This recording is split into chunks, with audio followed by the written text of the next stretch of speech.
We took some time off for Christmas break, and afterwards I came back super refreshed, ready to work on our game, only to find myself not fully in love with it. This feeling is scary because we already made big gameplay changes a few months back. Do we really need to do it all over again? Well, not exactly. See, the monsters are already good, and the current gameplay is passable, but despite all the major pieces being there, it still feels incomplete. The game loop has you searching for a lost corpse in a dense forest, so to weed out its location, you go to these 6 landmarks and perform preset rituals, with each ritual eliminating part of the map. It's fun at first, and then it gets stale. Which rituals you decide to do and the order you do them in is arbitrary. You'll essentially get the same result no matter your choices, so there's almost no skill involved. Even if we made 20 different landmarks with 20 different rituals, you'd still experience all of them in just a few missions. No, the gameplay needed a new variable, a skill curve. We didn't need to redo it, we needed to evolve it. So how did we fix our game? Wait, what is our game? Recap time, newbies!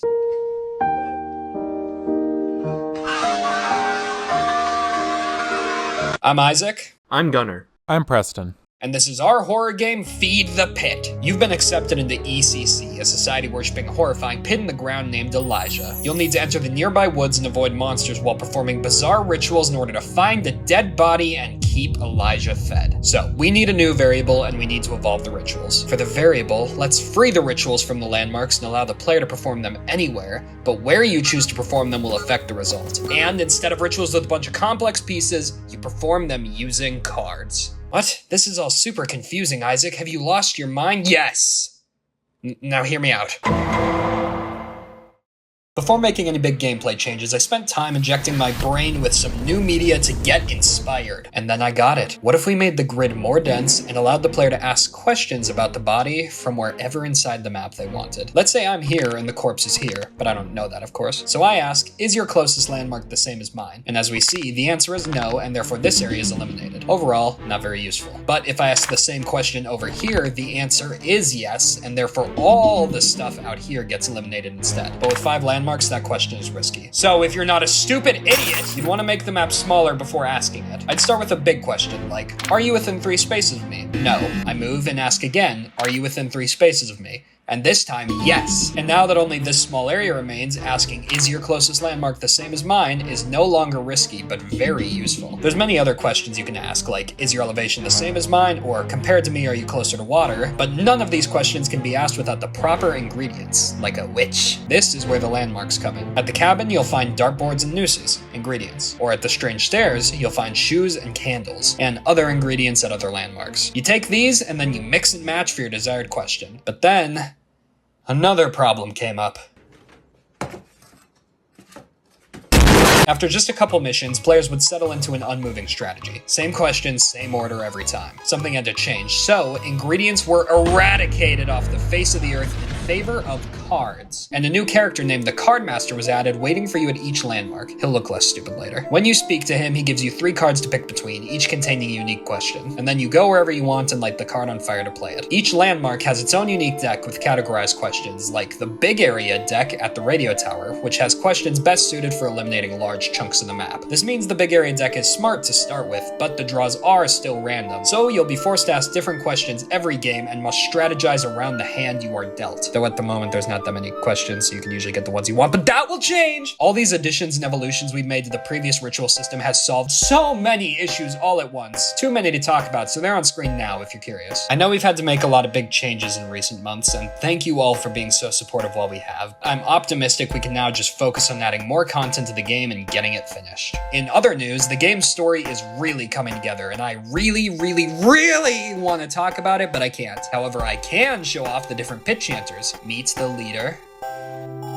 the medium, the cleaner, the scout, and the mechanic, who's using the old look for the pit chanters, since a lot of people said they miss it. Oh, and I forgot to mention, go wishlist Feed the Pit on Steam, huh? You beautiful people reached our 3,000 wishlist goal, so stay to the end of the video for the reward. And if you haven't wishlisted, do it! Be hip! Be cool! There'll be another reward if we hit 4K by the next video. And every wishlist counts and helps tell Steam to show our game to more people, and we've been working so hard on this game, and it's turning out so good and scary, and hey, it's Gunnar's turn. Oh boy. There's been a few changes. New map UI, new rituals, new journal entries, and don't even get me started on the cards. As annoying as it was to put in, I'm very proud of how the player interacts with cards. There are these sick animations in UI, and look at this black background when I inspect a card. You know how I did that? When inspecting a card, I show a translucent black mesh, and put the card you inspected above that so every other object is darkened, while the card is unaffected. Anyway, Isaac has already talked about most of this already, so let's get into some more new stuff. An issue about our game that slowly showed itself over time was that the levels were too long. Even when you knew exactly what to do and how to do it, the levels took forever to finish because of all the running back and forth between spots and landmarks. At first, I thought it was fine, but after talking with Isaac and Preston, we decided to improve upon it. So, we added portals. No, not those portals. These portals. If you're like me, you might be a little skeptical at the idea, but after testing, we found it that actually shortened the length of levels while also feeling normal to use. Don't worry though, a portal must be activated by visiting the landmark it is associated with, so the player still needs to manually go to most, if not all, of the landmarks to finish the level. In case you didn't watch the previous video or simply forgot, we overhauled the red crawler, aka the worm, and similarly, we overhauled the tree spider in this video. As much as I would like to yap away, I can't give you too much information, so this will be brief. The tree spider has kept its webs. Around the map, spider webs will spawn connected to trees, and as you play the level, the amount of webs will increase. The webs have been improved in a few ways, but just like before, stay away from them. And also, just like before, you do not want to walk underneath the spider. That's a big no-no. The tree spider is now accompanied by pinecone spiders, which are baby spiders that are about half your height, which sounds small, but trust me, it's bigger than you'd think. As much as I would like to yap about specific programming stuff I had to do for the new systems and the overhauled tree spider, I simply do not have the time to do that. And even if I did, I think only a handful would find it interesting. That's all I have to talk about. Let's move on to what Preston has to say. This is his cue. Where is he? Oh, I found you. Okay, good. We don't have a lot of time. He's almost here. The real challenge.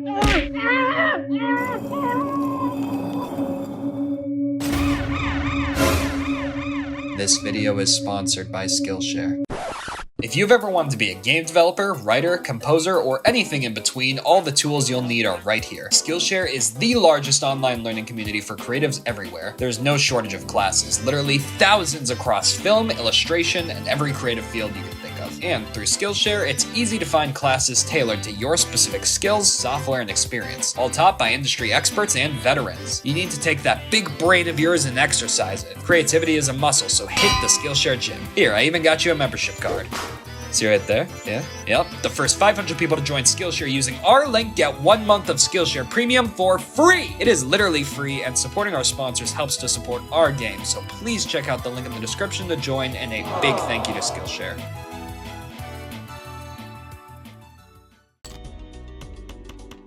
Yeah, there we go. Alrighty. Yeah, that'll do it. Progress I've gotten. Wait a minute, what's that?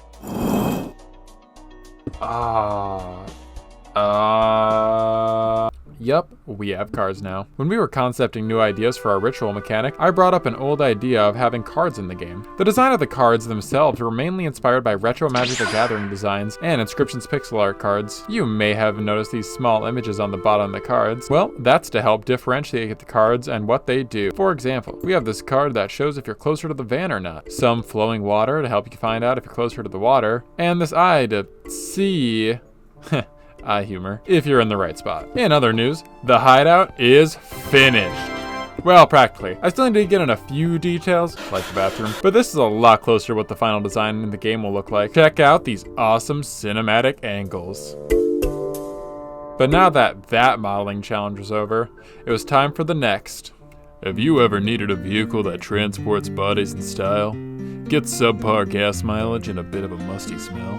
Well, you're looking for the new ECC van. Get feeding, y'all. So yeah, this is the official van that Elijah himself chose, or probably someone else. He can't really move around much. But nonetheless, it's his van for Elijah's chosen circle. This was a heavy undertaking requiring a lot of experimentation and texture work, but I can happily say this is my favorite model I've worked on so far, and I can't wait for all those long drive story moments to take place. On a smaller and final note of things I've worked on, I've been working with a couple of indie devs to incorporate some references to their awesome projects. So I'd like to give a special thanks to Scotty from Tibbers Games for letting me mount this prestigious Goldfish from Fishing Vacation, and keep an eye out for The Third Shift, their upcoming Game Boy style horror game that may have a curious Fawx reference in it. Ooh. Thanks as well to Night Signal Entertainment for the home safety hotline operating system to install on our computers. Go check out their newest project, Forbidden Solitaire, and wishlisted on Steam, as well as Feed the Pit. And a final thank you to Mason Unique Geese for a ticket to Indigo Park. Can't wait for Chapter 2. Links to all these devs' amazing projects will be linked in the description if you want to go check them out.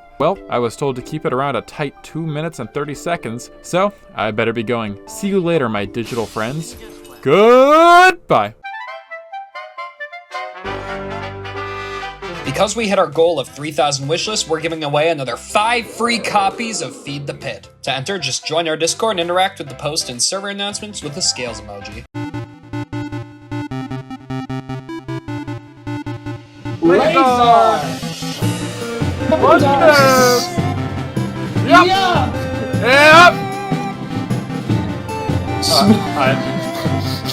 Congratulations to Yeet! If we have 4,000 wishlists by the next video, we'll do another giveaway, so please wishlist Feed the Pit on Steam. It really does help us out. And if you want to provide a bit of extra support, we have a Patreon. At just $10 a month, you'll get access to playtest builds of the game, with a new build arriving in just a few weeks. The difference between the previous build and this one will be night and day. Feed the Pit is full-time work for some of us, and we put so much love and energy into it, so truly every dollar helps. A huge thank you to all our patrons, and an extra special shout out to Amalur, Epicpoptart, Shiverr, Tibbers, Xadu, Zest, and Porti. Thank you all so much, and we'll see you soon.